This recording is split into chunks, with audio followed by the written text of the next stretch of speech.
Hello. Welcome back.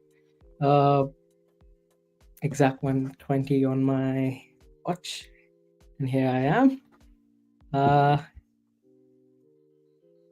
Okay, so if you have not registered for the session, please do register for the session. The link is in the chat.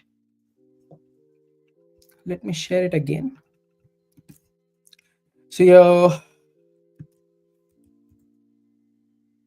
So you all are here for part 4 of our D3.js with React, where we are building some simple charts, I would say, using D3 and JavaScript right now, no React. I want to finish up D3 with JavaScript in this session itself. So we will build 3 charts, let's say. I'm not going to focus too much on styling because I don't think I'll be able to cover all of it in 2 hours, unfortunately. We'll try to keep it minimal, but I want to show you how the things look basically once we are done, and we'll take it from there. Okay, we'll draw a minimal line chart, a minimal bar chart, a minimal scatter plot, and if the time permits, we'll draw a map, okay, where we'll read data and draw a map. Any questions, anyone? And before anyone asks, let me share the repository. Will this be the last session for D3? Nope, this is not the last session. I have 2 more sessions and I'm going to focus on the React aspect. Till now, I've been focusing on the basic and then the JavaScript aspect in session 3 and session 4. Session 5 and 6 would be focused only on the React aspect of it, where we'll use D3 in React and draw something. And based on the time it takes, I think I'll have something pre-built, at least the server side, and we'll only do the coding for the D3 on the React side. I have 2 more sessions basically. Okay, let's go back to our coding. Hopefully you all have not forgotten what we did just because we went on a break.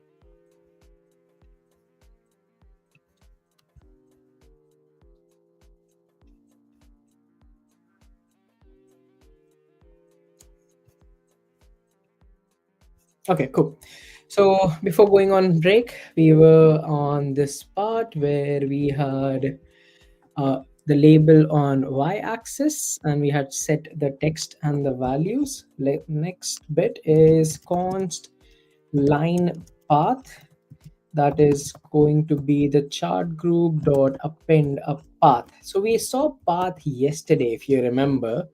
We created a path with that d equals to m this that blah blah blah blah blah, because that helps us to draw certain things. We wrote m, l, and h using that path.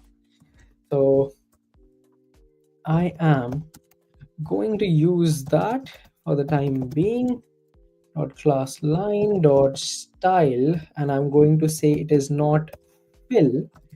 Okay, so I only want the borders, so fill is none, but dot style and the stroke color is going to be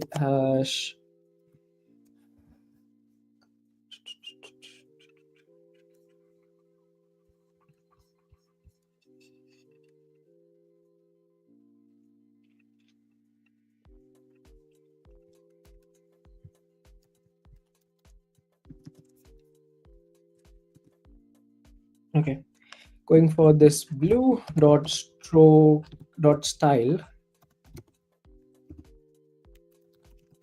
stroke dash width is going to be 3.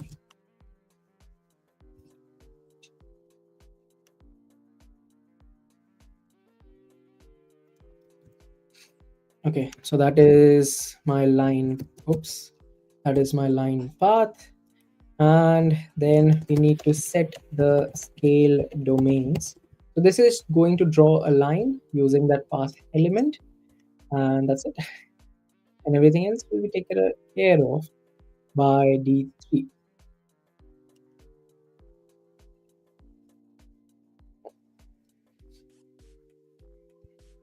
So let's set the scale domains. X scale dot domain D3 dot extend, and I'm going to save data, comma D goes to D dot value, need D dot date, right? This would be X scale would be this one, and the Y scale domain would be from, it would start from 0 and go up to max of data comma d dot value. So this is to say for how from when where to where the data will be going from. So it will, on the y scale, it will start from 0 and it will go up to max of whatever is the d dot value. On the x scale, it will actually go from whatever is the date. The dates are already generated in the format of weekly intervals. So take the first one, take the last one, and they are, yeah, that's your x scale. And now we need to draw the axis. So I'm going to say x axis group dot call x axis, and similarly there is a y axis group dot call y axis, and finally draw the line and line path dot datum on data dot attribute and the and line. Okay, hopefully this works. Let's see.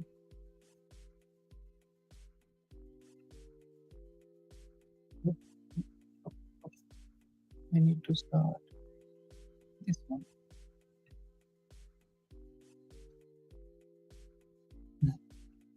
View line chart, and there we go. That is our line chart. Y axis is not shown. Right?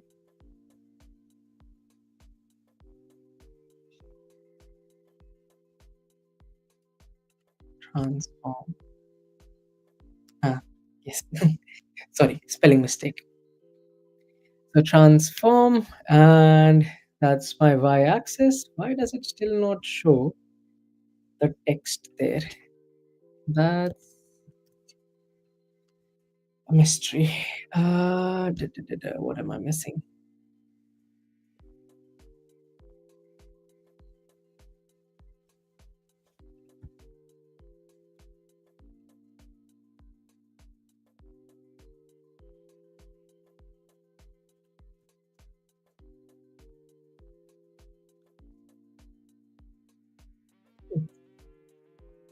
Interesting. Okay, anyways, I'll get into that in a bit. For the time being, we created a group with translate 50/20. There's the x-axis, there's the path, the current color, and the D is for where the data is. And we did that at the last bit. And this is all our points. It starts from 5th of January, then 12th of January, then 19th of January, 26th of January, 2nd of Feb, 9th of Feb, 16th of Feb, then 23rd, and then 2nd of March, and then it ends. And that's our line chart. And if I reload, every time I do a reload, it actually changes because of our randomly generated data. So this is the bare minimum that we have. And all of it is SVGs. Okay? So SVG and grouping of SVG. There's a grouping for x-axis, as I had said. There's a grouping for y-axis. There's the text here, and this text is somewhere up top. I make a calculation mistake? So if I don't have these two attributes, oh, there's the values. There we go. But why is it not rotated 90 degree? Transform. Come on, spelling mistakes. Okay, so there's the value. And now I'm saying it should be, there we go, finally. And minus 40. Ah, there we go. The spelling mistake. Uh, yeah, need to take a grip at that. But here we go. We have successfully created a line chart. Okay, let's go over the code very quickly. We have chart configuration where we decide where we have what is the margin, top, right, bottom, and left. If you want to change this, like once you have everything decided, now if you change stuff, then it makes it easier to see how it affects the whole chart. So I have changed the left to be 150. So now it has squeezed in this much. If I say top should be 100, okay, so now the whole thing has been squeezed inside. Okay, I want top to be 10, it's not as squeezed as much. Height, I'm going to say that the height of the whole thing should also be 800 minus something, but it goes beyond the height of my SVG. Okay, that's a problem. So I'm going to say SVG height is 800, and this one is, let's say, 600, and I think it's better to keep it whatever it was, 500. Yeah, this is good, like better looking chart, I feel. Okay, so that is what the margin does. Data is fine, start date is fine. You already saw the generated initial data. So generated initial data was already seen. Let's come back on screen. Okay, so this is fine. Then we select the line chart container and set a width and height to our SVG itself. So let's take a quick look at that as well. Yeah, there we go. So this width and height, this is not set in the code. If you can take a quick look, there's only the SVG with ID line chart, but we set the width and height, which is possible because of this attribute. Okay, so we set the width and height attribute for our SVG container, and now my SVG container uh, is fine, but the whole thing has moved while to left by 150, so I'm going to tell it to squeeze back. Hmm, okay, so that's the width and height. And then the first thing that we did after doing that was create this chart group, which is append g transform translate margin dot left and margin dot top. Margin dot left was going to be 50 and margin dot top was 10. So 50 10 is the translate. What if you change this to 100? What if you change this to 120? Now you know what it is affecting X and Y. Good. We saw this yesterday as well with the group transform thing. Next is we are creating the scales of X and Y, time scale and linear scale. What would happen if I change this from 0 to width? Uh, Instead of 0 to width, I change this to 200 to width, let's say. This is what it does. It squeezes everything in. So instead of starting from the 0th position, it starts from 200 pixels in. Okay, just wanted to start it from 0th. Similarly, what about the Y scale? If I go from height to this, I want to go from height to 100. Things squeeze down. Okay, but what if I switch positions? I go from 0 to 200. Okay, 0 to 200. It is in the opposite way. So we want to change that. We want to start our Y axis from 0 up until whatever is the height. So that is what that Y scale is doing. And if I change, if I don't have this last bit, Then I have these edgy lines. Okay. Uh, if I have this is more a curved line. And also on every render it changes because this generate initial data keeps getting called again and again, and that's why it keeps changing when I make any sort of change. Okay, so you have a few more different types of curves here. Uh,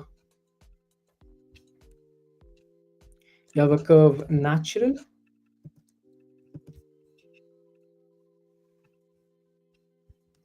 That goes up beyond this one. So we'll have to write some, what do you call, some CSS to ensure that it is inside the whole chart area.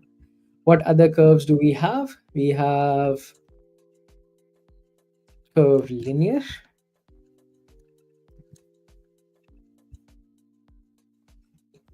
Edgy again.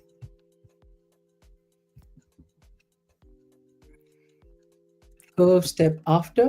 So unless you actually see the points, curve step after will not make us any difference or any sense. But I think,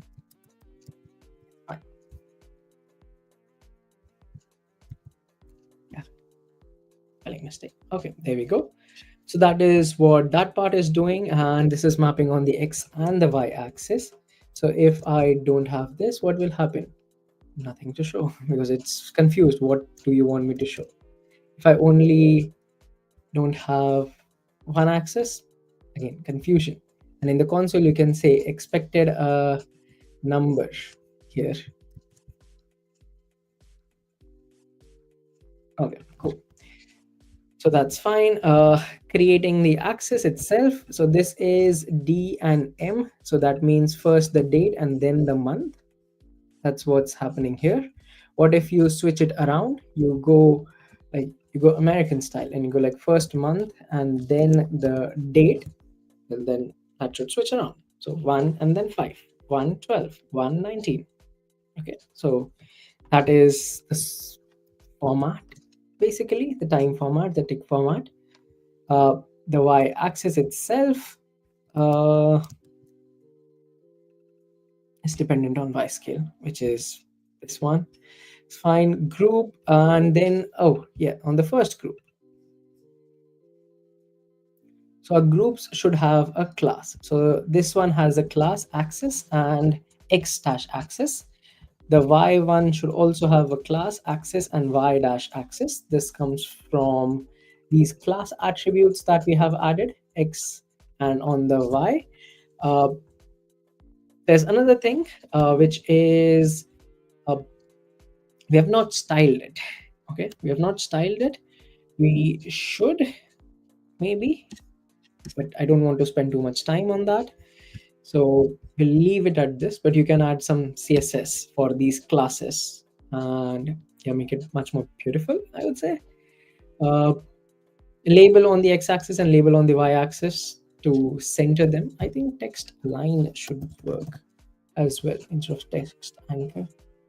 Yeah, okay. So this is the label on the x-axis, label on the y-axis.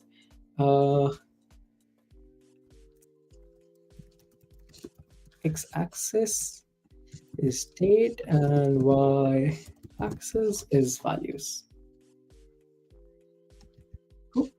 Center of the box that holds it.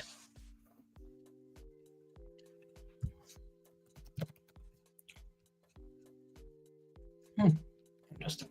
Okay, cool.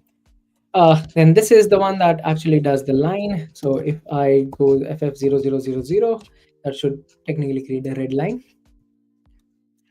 And the stroke width, the fill, if you say, if you don't set it to none, you will have some filled colors. Okay, because it's a path, and if you remember from our session the other day, if you have a path, it is by default filled. That's how we were able to create M, L, and H.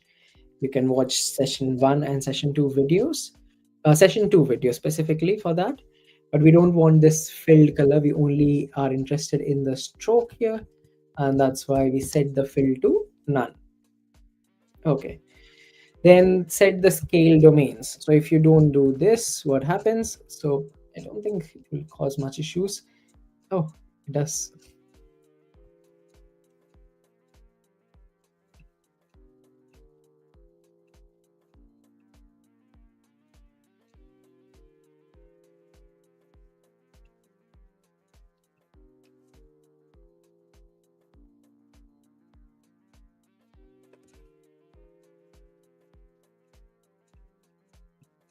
Hmm.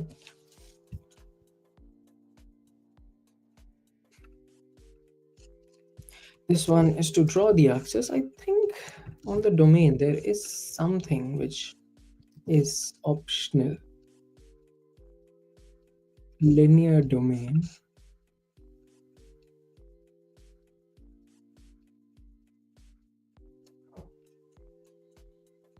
I can just do the x scale dot domain, right? Don't have to specify everything, I think. X scale dot domain, y scale dot domain.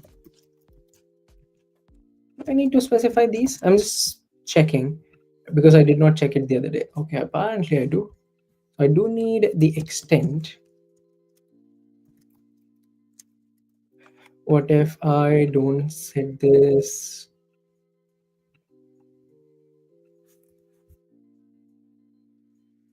Okay, so definitely I caused some issues. Expected number and trailing garbage. Okay, there are issues with the data itself. So D3 is not able to find any data. So I know what this does. I'm just wondering what else can I change here. This is very interesting.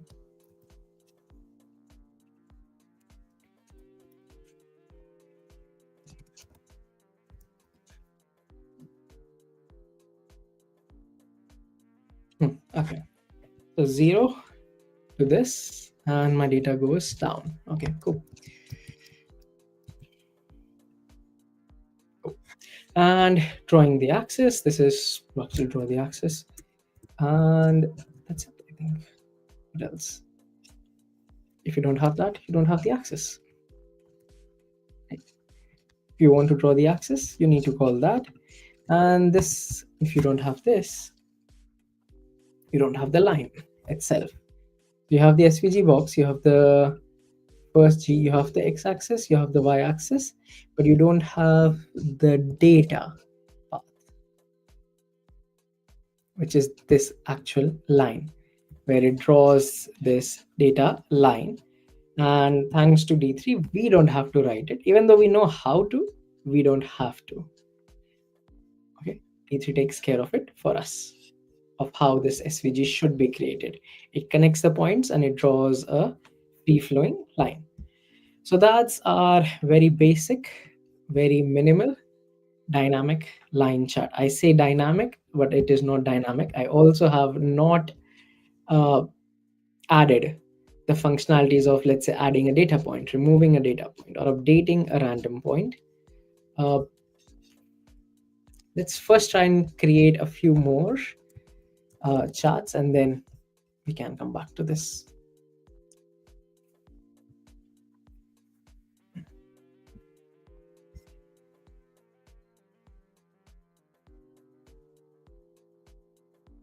Okay, cool. Let me push this. This is session 4. We have created the minimal line chart in D3. So I am going to do get status, get add, get commit dash m session 4 create line chart. A complete line chart. We had started it. And git push. So there we go. That is the minimal implementation of the line chart. We will follow the same pattern. Step 1, you create the chart group, and then you create the axis, you set the data, you set the range of the data, Then you put the label, you then draw whatever is what you want to draw. If it is a line, this is what we are doing for the line. If it is a bar chart, so we need to draw rectangles, right? And so on and so forth, I would say. Cool. Next, let's draw. I'm thinking what would be easiest. Bar chart. Let's go for bar chart. Okay. So I'm going to call a new bar chart, create a new bar chart folder, and let's start. Closing both of these, and bar chart, I'm going to have index.html, very minimal bar chart.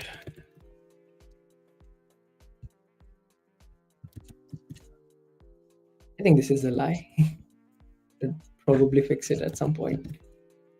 Bar chart, line chart. Nope, we need a bar chart. This is dynamic bar chart. Okay, the minimal number of data points that this one will need would be add bar, not bad, add a bar, or let's say add data and remove data.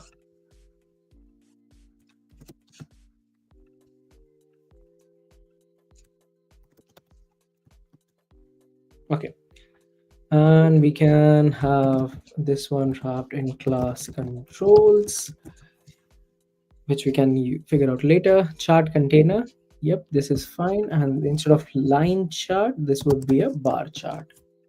Okay, so bar chart, dynamic bar chart, and this is fine, this is fine. And script.js, let me create a script.js file, which will be referenced from here over here.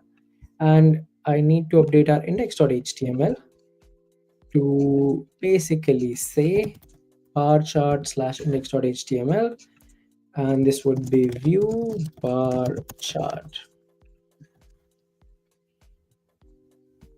Okay, so now we have two projects, view line chart and view bar chart, where we have add bar and remove bar. Not much, but let's start. Cool. So we will have an array of objects in this case, which we want to show in our bar chart. We'll follow the same pattern. We'll first create our margins. We will have, oh, we should also add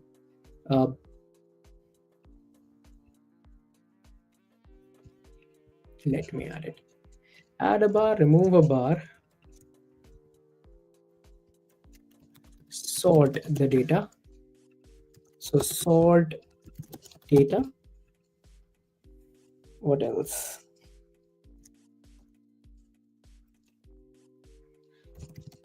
Update data. Okay, so let's try this. Adding a new bar in the bar chart, removing a bar. So this will showcase how we can do any sort of manipulation in D3, data manipulation. So we'll work with data manipulation in this one. Other than that, we can also show sorting of data, which means sorting of data with some transitions and updating the data itself.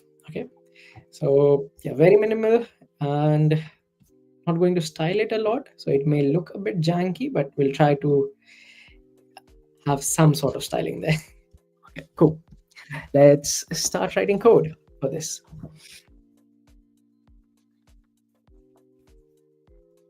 I am going to go over to a script. I'm going to copy the chart configuration. So chart configuration, top 10, right 20, bottom 50, left 50. Width is still 800 cross 500, and let's create our data. So previously we did not have the we had a generate function, but I'm not going to go into that right now. I'm going to start with just some data. So name apples, and I have value as 45. So I have 45 apples. Yeah, for some reason I have counted them all.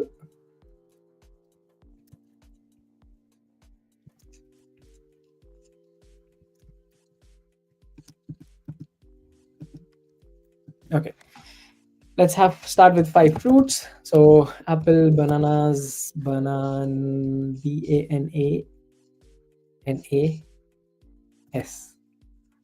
bananas. Yeah, I think this is correct. Oranges, grapes, uh, uh, any other fruit that comes to mind? Mangoes. Yep. Different values. I don't have the same one. I am not a monster here. uh, 35, 20. Okay, cool. So that's our data. Then we start with first creating the SVG, where we do a D3.select to select the area where we will do the plotting. So in this case, it has an ID of bar dash chart. So dot bar chart, and then we can just do an attributes here, where we set the width to something, dot height to not dot height, dot attribute height to something. Okay, so our width, it will be 800, and the height, uh 500. So that's our SVG. Then next bit is the chart group. Okay, this is the first chart group that we create. uh, SVG dot append a group. So this is the parent group dot attributes transform, and once again we'll do translate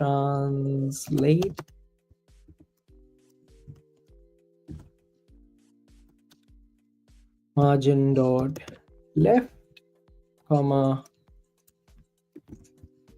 dollar curly brackets, margin dot top.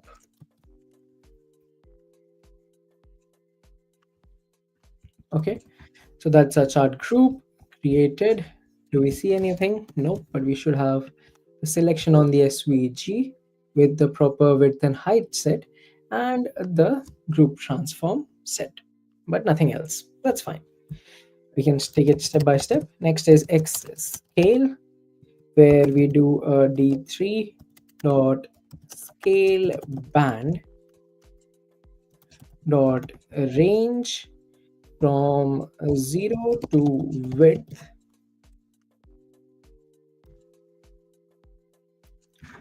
and let's take a look at scale band for everyone. So scale band constructs a new band scale with the specified domain and range, no padding, no rounding, and center alignment. Okay, so can basically say that it is creating these boxes, but there's this word there which says no padding, no rounding. So if you want to give a padding on either side, you can. If you don't want them to be sticking to each other, so we are creating bar charts, right? So we want to create bars. You can think of these padding places as bars. So we want to create bars, but we don't want them to be too thin or too thick. We want them to be to have some sort of spacing between them. So this 0.10 makes much more sense. So I'm going to do that dot padding, and I'm going to put it as 0.10, which will become 0.1. Yep. And now on the Y scale, it will again be a linear scale. So D3 dot scale linear dot range, and we will go from, what was it before that we did? Height to 0. So we are basically doing exactly this. Okay. Next is the groups. So we want to create the x-axis group, and then we want to create the y-axis group. Let's do that. Const x-axis group, which is equal to chart group dot append g, which is a group dot attributes, and we want to transform the data. And once again, just let's do that translate.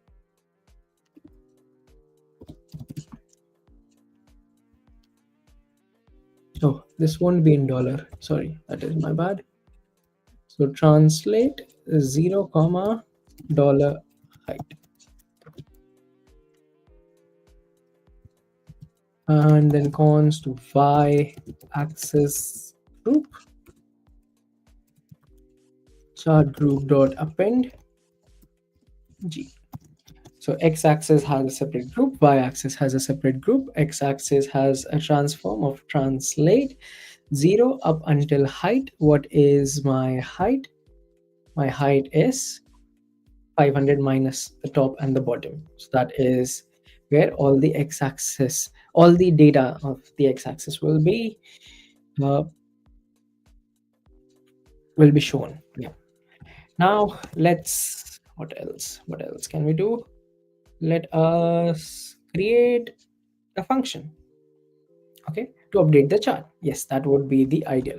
Let's create a function called as update chart, which takes the new data. Okay, so update chart takes data, uh, like I call it new data, but that is just a parameter name. You can pass anything. But step one that we'll do, we will set the initial data array to the new data that has been received in this function. Then we will do x scale dot domain data dot map data over d dot name. Okay, cool. So this is the domain of our x scale. So basically this is what the x axis is going to show. Okay, that's the simplest way to understand it. And what is my y-axis going to show? It is going to show data from 0 up until the max of, so d3 dot max of the data. And to find the max, it is similar to math.max. You have to have two values. One is the here the data itself, and on that we are saying that check the d dot value. Okay, so name and value. So on my y-axis, check the max of this value, and that is your domain. That is the your range, you can say. You can think of it as your range of data. Then x-axis group dot call. If you don't call, it does not show anything. If you remember, that's what we understood when we removed this. Okay, this is to draw the axis. So if you don't do it, well, tough luck. Won't be able to show anything. So d3 dot call, and here we were calling the x-axis, which was drawing axis bottom, and the y-axis, which was drawing the left scale. We can do that inside here. So d3 dot axis bottom is x scale, and y-axis group dot call dot axis left. So we want this y-axis to be on the left side, and it should adhere to the y scale range. Next, let's create const bars equals chart group dot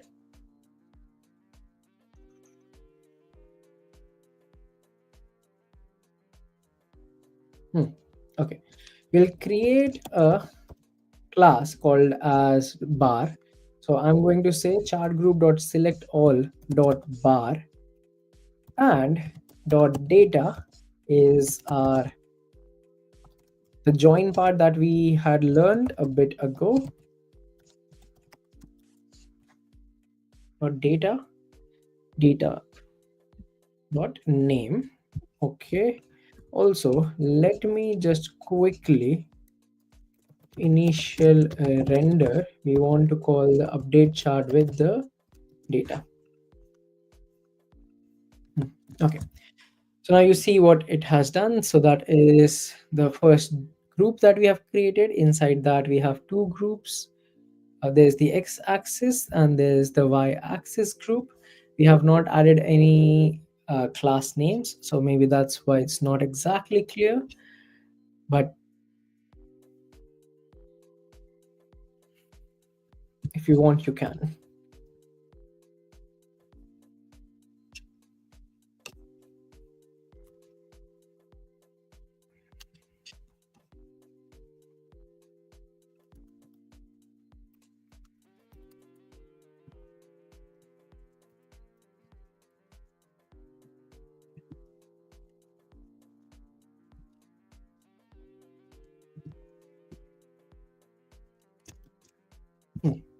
Okay.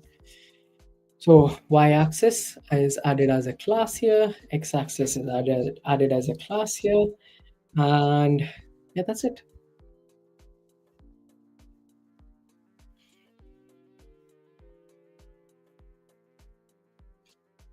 So 0 to 45. What if I change this value to 145?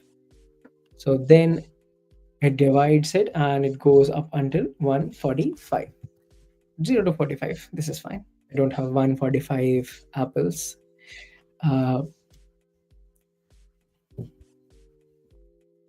Okay. So this is what we have reached so far. Initial render, so that our axis is called, drawn, and also shows what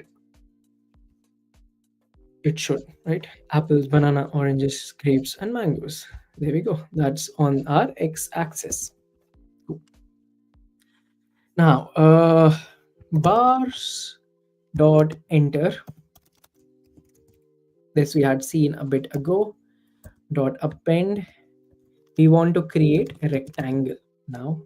Okay, because I said, well, we are drawing a bar chart, not a line chart. So we are going to append a rectangle. You can watch all about it on one of our previous sessions. I think session 1 is where I actually introduced it. Okay. Dot append rectangle dot attribute, and I'm going to say, let's create a class of bar and dot attribute. On the x-axis, I want the data to be x scale of d dot name. Nothing yet. And dot attribute on the y-axis, it should be the height, and dot attribute. If you remember what we did for our for creating a rectangle, it needed a x and y coordinate of where to start with, and then a width and height to basically have a rectangle that big, right? So I'm going to say dot attribute width, and there is something called as bandwidth. Yes, bandwidth is this x thing. Returns the width of each band, and I'm going to say x scale dot band width. Then another dot attribute height, and I'm going to set that to 0 for the time being. We will see what it does in a bit. Then attribute fill, and I want our bars to have some sort of coloring, please. Otherwise it will look very bland and I don't want that. Let's go for this one. Even if we don't have CSS, it's good to have something, right? And then there's the dot merge, the bars. What does dot merge do? Let's quickly take a look. We are doing a merge on this. No, we're doing a merge on the selection. Actually, this is fine. So there we go. Very simple example. What does the merge do? An array of 1, an array of 2, 3. Merge will merge all of them together. Okay. So merging all the bars that we have, and then let's also add some animation. So dot transition, and you remember from our animation, which was in last session, you can, after this transition, whatever you say will depend on this transition. So dot duration 500, so it will happen in 500 milliseconds. Dot attribute, and I am going to actually leave it here for the time being. Okay, now we have bars dot exit dot transition dot duration 500 dot attributes. I need xy. No, do I need xy? I need the y, which would be the height, and then dot attribute of height, which would be 0, and dot remove. Okay. If this is confusing, don't worry. We will take a look at this in a bit. When we once it is done, once all the handlers are done, and you actually can see the data, that's when we'll start by commenting out and seeing the difference. That will make it easy to understand. I can try and explain it right now, but it just makes it more confusing, I would say. Okay, so next let's focus on our button handlers. So this is also the event listeners concept. Okay. So a button can have a click event. So event listeners are basically the APIs that are available in the DOM, which allows you to listen to certain actions. Okay. So in our case, we will say that D3.select, and what all buttons did we have? We had a add bar button, remove bar button, sort data button, and update data button, right? So these were the buttons that we had, and let's start by add data. So hashtag add dash data dot on, and the click event happens. As soon as the click event happens, I want to do something, which is I want to create another array. Let's say kiwis, strawberries,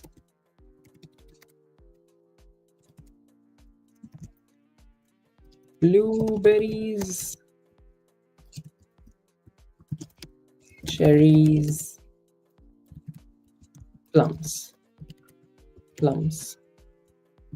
Okay, so I'm creating there's a new array of fruits, and I can now do const available equals fruits dot find a fruit such that it is not in the data dot sum d such that, or like I call arrow function such that because that makes it easy to understand. D dot name is equal to the fruit. Okay, perfect. And if available, update the chart. We call the update chart function that we have created, and we spread over the existing data, and we have the name of the new data set to available because this will return a single name. So we are looping over this array and we are trying to find a data which is not being added to the data uh, object that we have created. If it is not added, add it in this function. And the value, so we need a name and the value. So the way it will work is you click on add a bar, which means it will add one fruit from here. Then you click on add bar again. It cannot add kiwi again because it's already added. So we should add strawberry. So this is what that function is doing. It's looping over this and trying to find that in the data. And when I say add it to add a bar, what it will do is update the data object. Okay, data array, sorry, data array, array of objects or data. Well, array is also an object technically, but it will update this data variable and it will add the new like kiwi and some value. Like I have 25 kiwis, let's say. It will add it to the data array of object. And when someone clicks on add bar again, it should basically add a fruit which has not been added. Okay. And value would be math dot floor. So this is just creating some random number.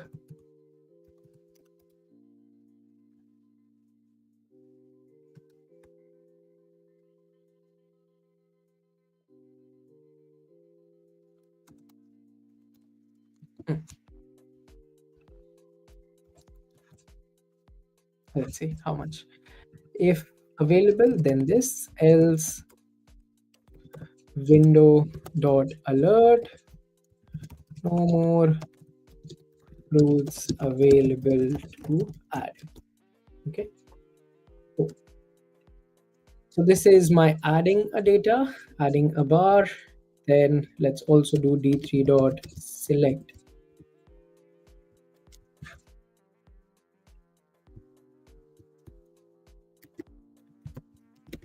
Remove dash data. Again, on, click on, and we have a click event. We want to remove something. So we can basically do if data dot length, if there is something to remove. In that case, we want to call the update chart and do data dot slice and remove the last item. And that's it.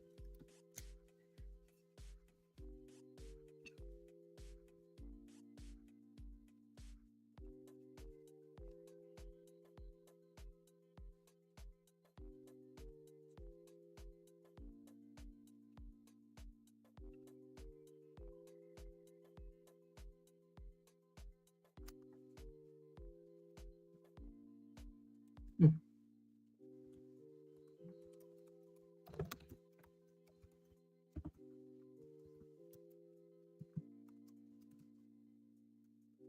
X comma D at X scale of D dot name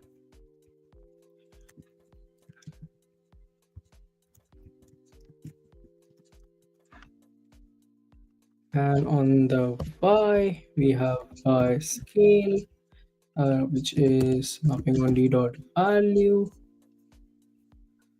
And what else? Dot attribute width is going to be X scale dot bandwidth and dot attribute height is going to be d stat height minus y scale dot d dot value. Perfect. There you go. Nice. Now, if I do add bar, it adds kiwis, adds strawberries, adds blueberries, adds cherries, adds plums, and then no more fruits available to add. Okay. So that is my add. And if I do a remove, it removes the last one, last one, last one, last one, last one, last, and it stops there. Okay. So this is my event listener for add and remove. All it does is adds and removes data. Okay. Let's do the sorting and update as well, and then we'll come back to this one. Do I have time? Yes, we do. Perfect. So for sorting the data, d3.select, I need the sort data ID,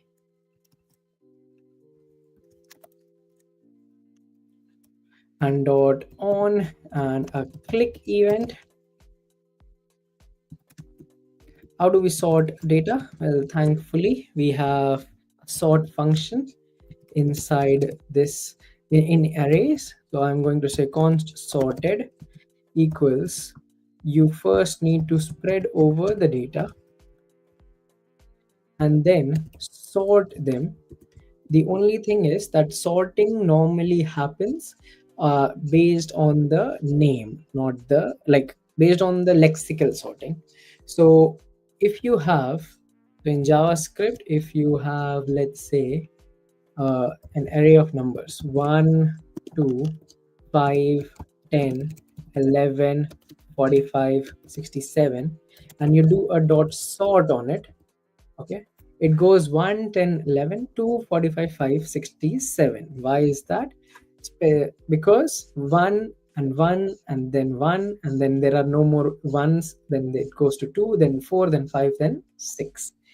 Okay, so it is doing something called as lexical sorting, but you can give it a function inside. You can have a comparator function.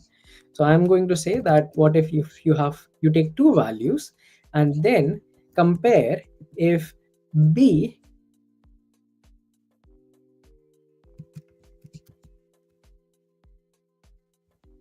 actually a minus b, a minus b. Yes. So you take the two values and compare if a minus b is returning true or false. Based on that, you make a decision if uh, in what order you want to sort it. So I want to sort it ascending. So it takes two values, makes a comparison between them, and decides, okay, this one is returning true or false, and then one is at the start of it. Then it goes to 2 and 5, 2, and then 5 and 10.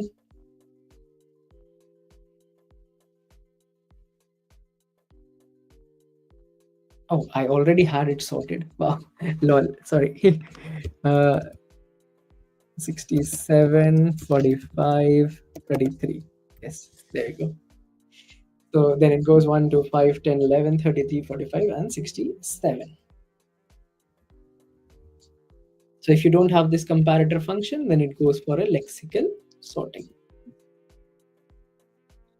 Okay, so in our case, we'll again do that, but in our case, we should sort it by highest first. So I'm going to do a comma b and such that b dot value, because we need to sort by value, not the name, minus a dot value.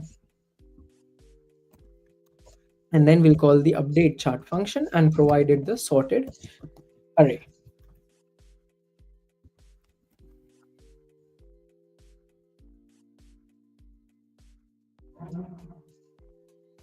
Okay, and finally we can have the d3 dot select for update data,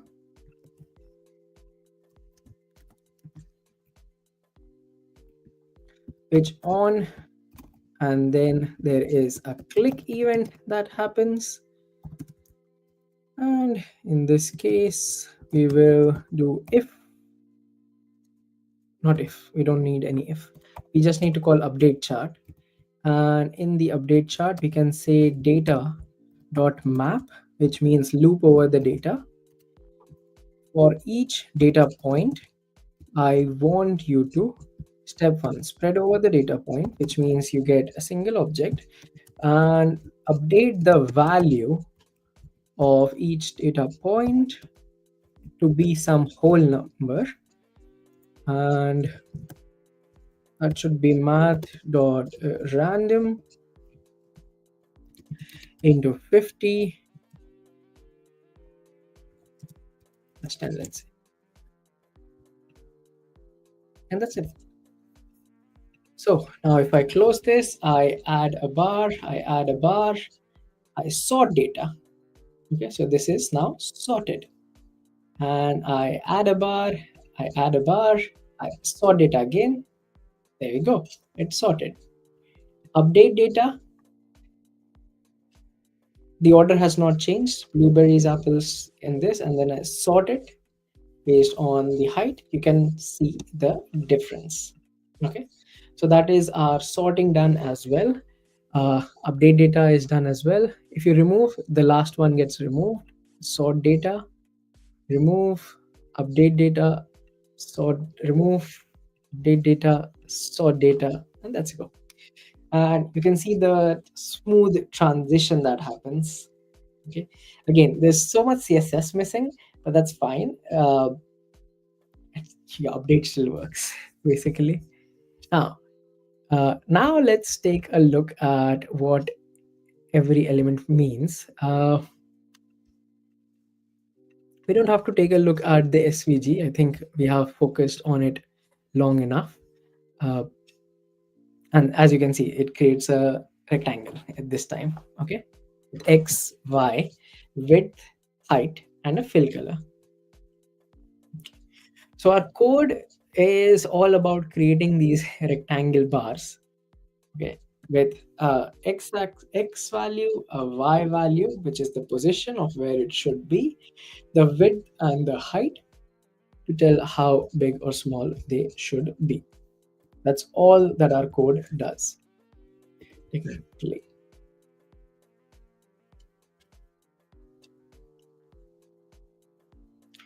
Y0, Y37, Y.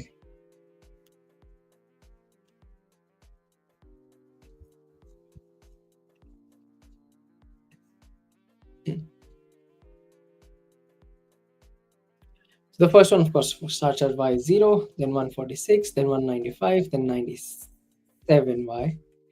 Okay, so oh, that's the Y, which is it's touching up top. Okay, up top, and then how much from the y-axis, which is up top. It's this much down, then this much down, then slightly up, and then slightly up. The x-axis, that denotes how much far it is from your x. So 14, then 157, then 300, then 443, then 586. Now if I sort the data, the x values change for these three in the middle. Okay, this does not change, this did not change, only these three had that quick flashing. If I sort the data again, since it is already sorted, there's no change. I update the data, and then there's suddenly a bit more changes here. And now focus on the sorting. I think everything would change, kind of. Yes, it did. Okay, so that's the sorting. um, so this is fine, this is fine, this is fine, this is fine. And okay, so what did we do here? I think this is the most intriguing part of code. uh, right, like what is exactly happening here?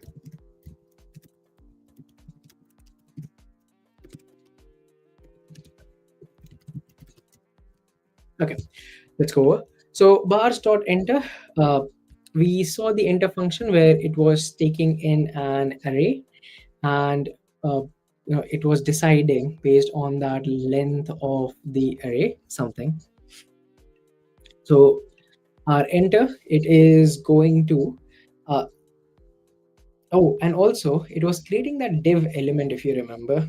Okay, so we were doing the enter with the div. An array was given in, and that was creating a div. So our select way, that enter part, it actually will select the enter selection. It means it will find all the data points that do not have any corresponding DOM element. Now, which DOM element are we looking for? We are looking for the DOM element RECT, rectangle. So for each new data point, imagine at the very start of it, uh, apples. Okay, this is a data point, and this does not have any corresponding DOM element. So it will select that, uh, or that D3 dot enter. It will basically go like, okay, apples value 45 does not have a DOM element. Let me create one. Which DOM element should I create? I should create a rectangular element. So for each new data point, we are appending a new rectangle SVG element, which creates a bar.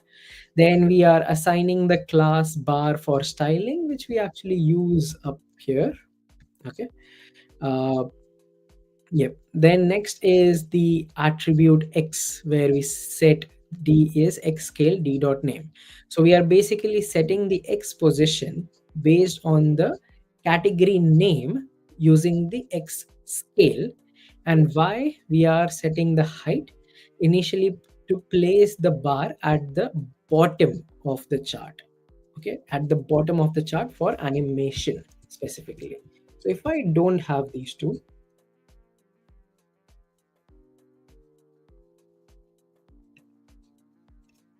fine. If I have Y height, you see where it comes from. So from bottom, it's rising up. So these two are helping me show where the data is coming from. Okay, so the X scale is setting the X position based on the category name. The Y, it initially places the bars at the bottom. Okay, so for animation, it rises up.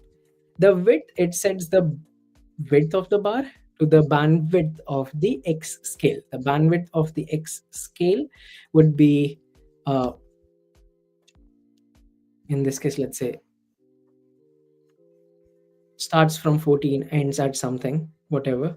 So that is going to set the width of my X scale. It has divided the whole chart into multiple uh, boxes. Sorry, you take 500. You have decided that there needs to be a gap of this much, like zero point 0.1, and now equally divided between the number of elements that you have. Okay, so that's what's happening here. So x dot bandwidth, and the height starts from 0, so that it grows up during the transition.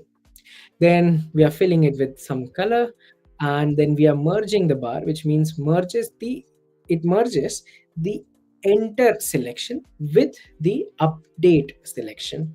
So this is what was missing. So this is what I was looking at in the break, which was, oh, there is a merge. Okay, we don't need like the join, the merge. So we take the enter, which means the data which does not have a DOM element, and merge it with the, or update it, merges the enter and the update. Let's just say that. Okay, so existing bars versus plus the new bars merged together. Then we do the dot transition, which is for both the new and the updated bars, I would say. Uh, and then the duration, it is like 500 milliseconds. It sets it to 500 milliseconds. If I make it 1500, there we go. It takes that much time to like rise up from the bottom, rise up from the ashes, literally. Then the attribute X. Now this time we are saying we update the X position. So this is more in for reordering. Okay, and the attribute Y, it sets the Y position again from the top of the bar. Okay, then the width, it ensures to that the width will be correct. So that's the width part. And the height, again, it sets the height so that the bar grows from the value to the bottom. Okay, so the transition shows this, but the if you remember in SVG, it starts from up top to bottom, and that's it. Okay, so that is our first bit. And what about this next bit? Like, any questions anyone has about, no, about the first bit before we move to the next bit?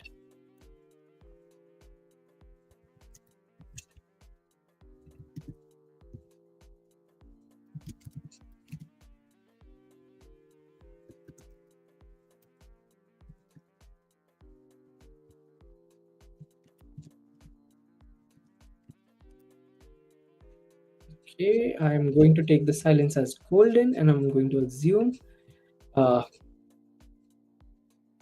that there's nothing, no questions. Cool. So we have all the elements with the class bar, and we are binding them using the name attribute as the key here. And we have done this, and then the exit bar. So dot exit is for the bars that no longer have data. So which bars are those? So whenever we remove a bar, okay, as soon as we remove a bar, we need to recalculate the whole thing, and that removed bar is removed from the DOM itself. Okay, if you see, there are now 1, 2, 3, and 4 rectangles. If I add a bar, so there is 1, 2, 3, 4, and 5 rectangle. Remove will remove one rectangle element from my DOM itself, right? So the exit, the dot exit, is for uh, selecting the bars that no longer have any data to show, which means that they have been removed. Now we do the transition, and then we do the animation. Removing is quicker, adding the bars is slower here. We'll keep them both at 500, let's say. Then the attribute y, it means in here we are saying that take the y-axis and squeeze it down. The animation is to squeeze the bar to the bottom. And the attribute height, okay, so it shrinks the bar. So on the y-axis, we don't want the bar to go up, we want it to go down, and shrink it, which is set the height to 0. And the remove part is to remove it from the DOM. So the exit is to select the bar that no longer have any data. Okay, which, and how do we know which bar no longer has any data? Because we call this update function, and we have sliced out the last element. So it only selects the bars that don't have any data, applies these attributes on it, and finally removes it from the DOM itself. And then these ones are normal JavaScript. Okay, select an element, since it's a button, it has a click event, and yeah, that's it. Okay, hope this made sense. And now I have half an hour left. uh, I don't know if I'll be able to complete the next one, but let me give it a try.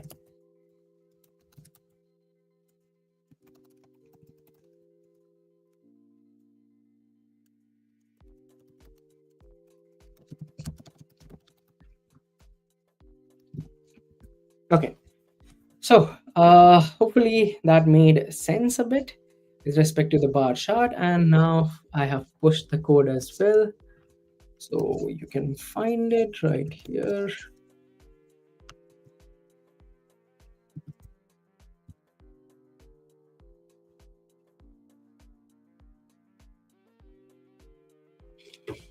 Okay, so this is done.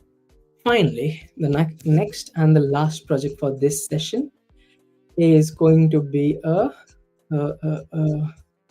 would be easier. Let me think. Scatter plot should be easier than anything else, frankly.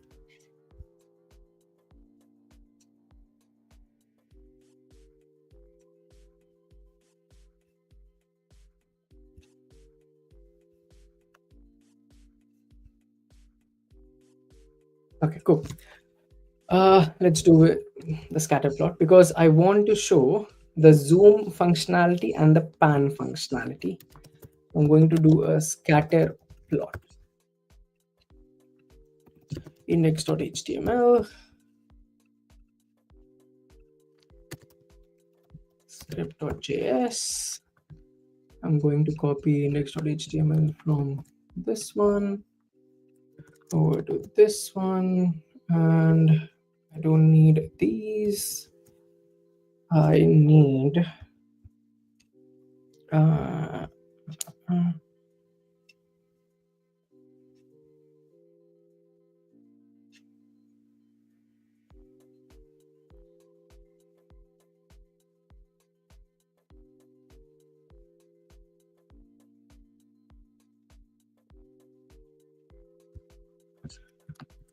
actually I can have reset dash zoom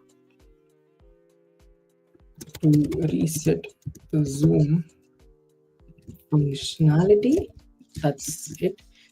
Not going to call it chart container. We will call it, no, not going to call it bar chart. We'll call it scatter dash plot script.js, and this will be scatter plot.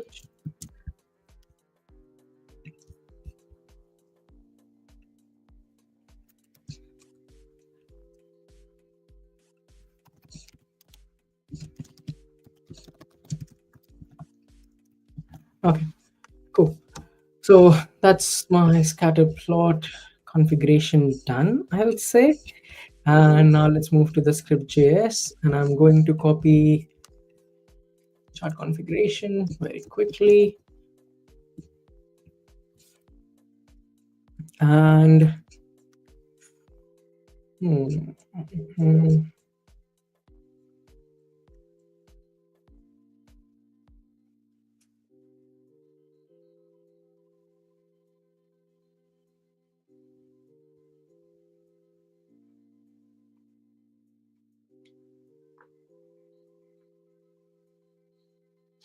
okay, so we need to generate some scatter data. So scatter data would be very similar to line data, right? Uh, or points, for example. Uh,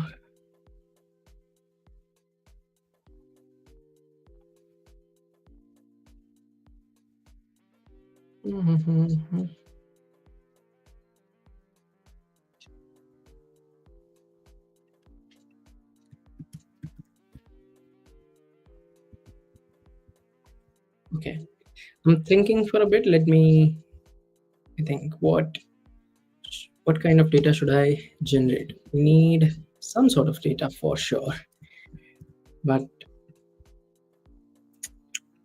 um,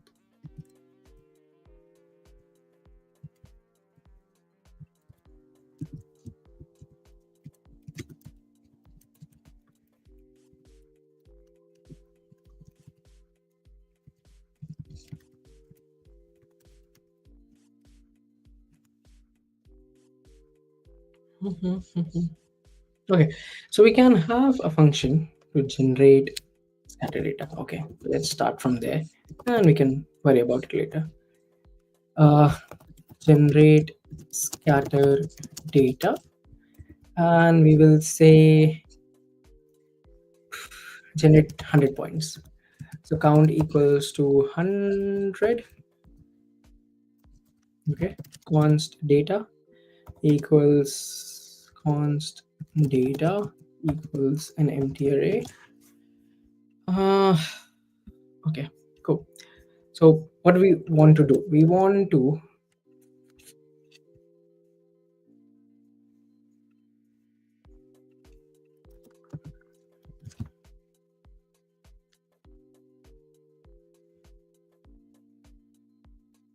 okay, let's do this. So we want to generate data, right? So let's start with for let I equals 0, I less than count, and I plus plus. Okay. We'll generate random data got three categories. Okay, category would be like uh,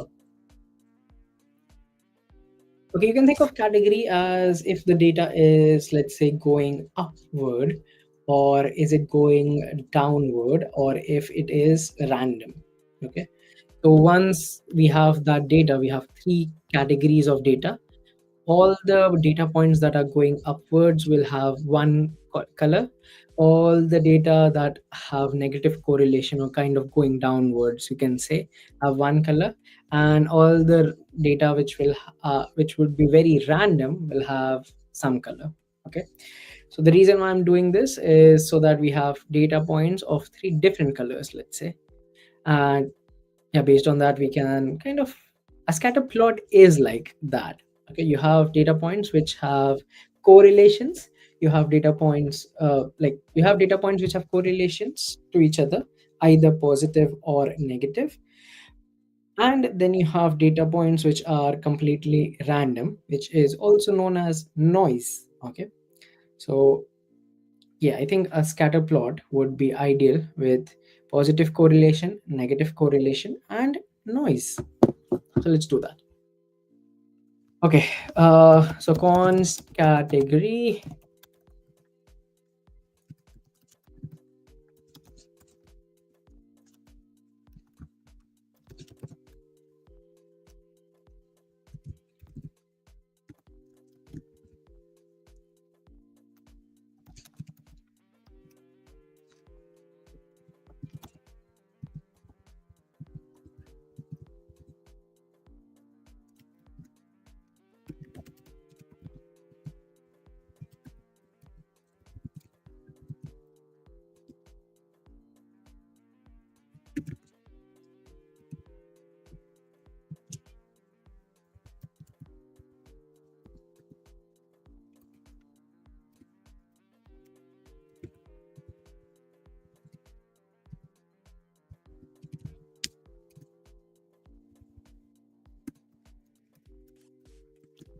Okay, cool. So this is the body of my function, and all it is doing is return data and let data equals generate scatter data. Okay, cool. So our generate scatter data will generate 100 points. We have an empty array which will have multiple objects. The objects will have ID, X, Y, and category. This will generate a random value between 0, 1, 2. Okay, not between, random value. Either it would be 0, or it would be 1, or it would be 2. So if so, mat.random will generate, let's say, between 0 uh, 0 to 1. Okay, so 0 0.1, 0 0.2, something something. And if it is 0, so 0 into 3 would be 0. Math dot floor of that would be 0. If it is 1, so 1 into 3 would be 3. And math dot floor always takes it down, so that would be 2. And if it is something in between 0 and 1, so math dot floor, very quick look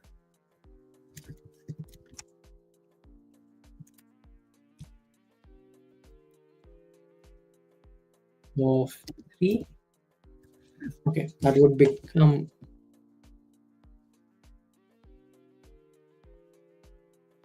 yeah, this is possible, right? Math dot random into,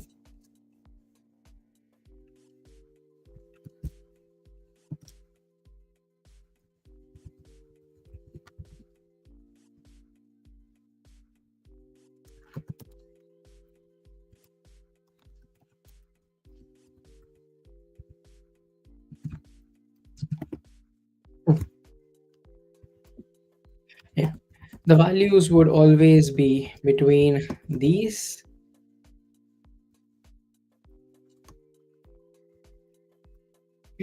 So math dot random will give me some values.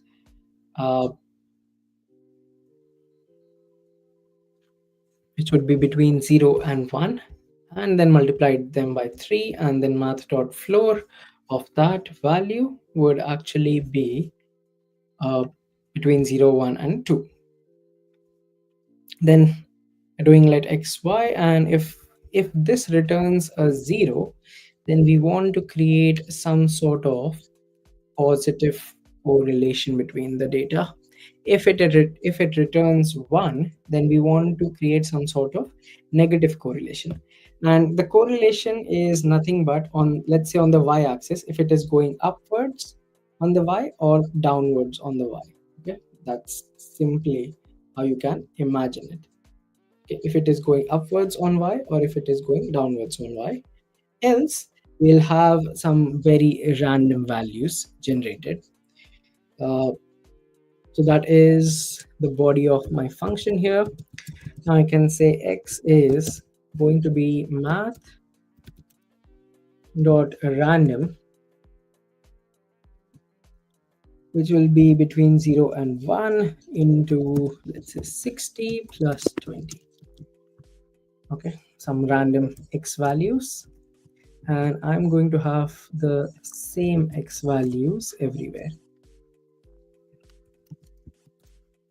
Actually, let's make this 80 plus 10. Okay, cool. My y in this case will also be random, math dot random 80 plus 10. So this is completely random, because every time math dot random is called, it will just give a random value. Now in here, I want a positive correlation, so I'm going to say take x multiplied by some number plus math dot random into 20 plus 10. So this will create a positive correlation. And now I can take this for -1, and I'm going to say actually 100 minus x into point 0.6 plus math dot random into 15. Let's just see. Okay, cool.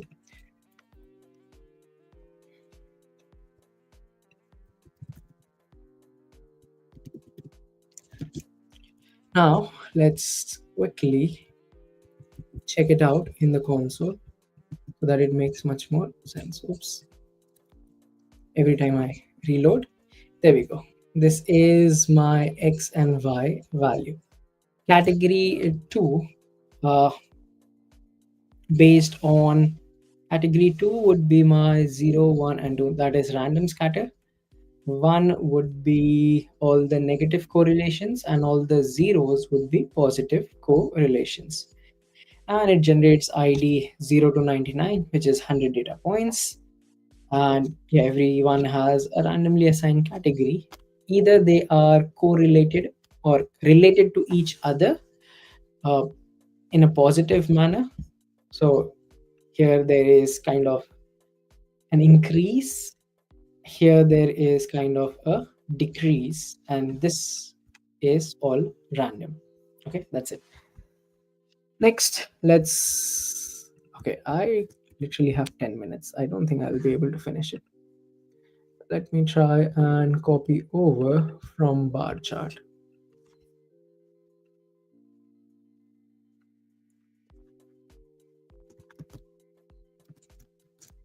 Instead of bar chart, it is actually called as scatter plot.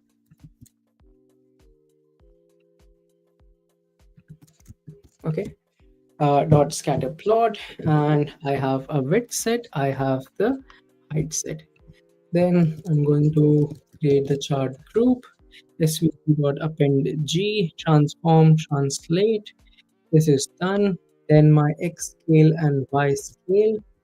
Let me fix that. Dot scale. In this case, both of them need to be linear. They are just numbers. And dot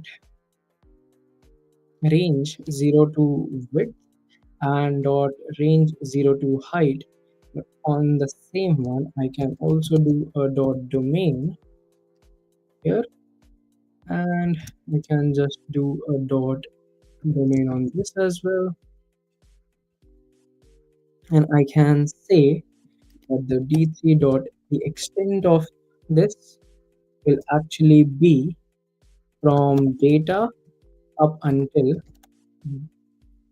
d such that d dot x, and this would be d3 dot extend data such that d dot y. Okay, so this is creating the linear scales based on the data extent of data, how much from 0 to right and how much from 0 to top, basically. And I think that's enough. Unfortunately, keep an eye on the GitHub repository. uh, I will complete and push this scatter plot. I'll post a message on Discord chat. For the time being, I think this is the ideal time where I can end the.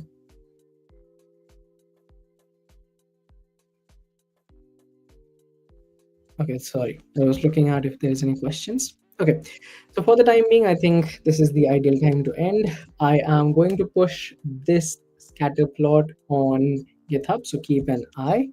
And before we go, here is the feedback link. Please do provide a quick feedback if you can. That would be really helpful to me. Uh, and to Millich. This was session 4. So, yeah, provide your feedback. We completed line plot, we created a bar plot, we saw some animations, and yeah, D3, we are looking into completing the scatter plot, and that should end it. In the next two sessions, which happen on Wednesday, for me it's Wednesday, but keep an eye.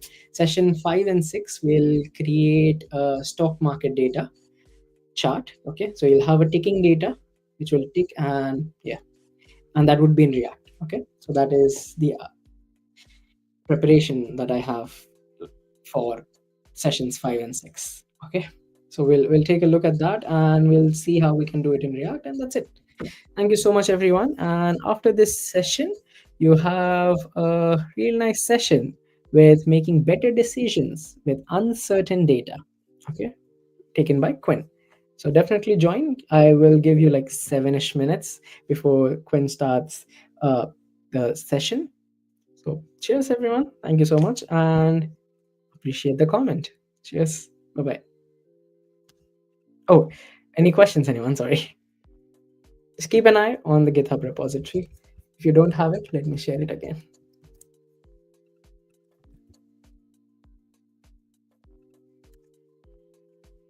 This should be updated in next 15-ish minutes. Okay. Cheers. Bye bye.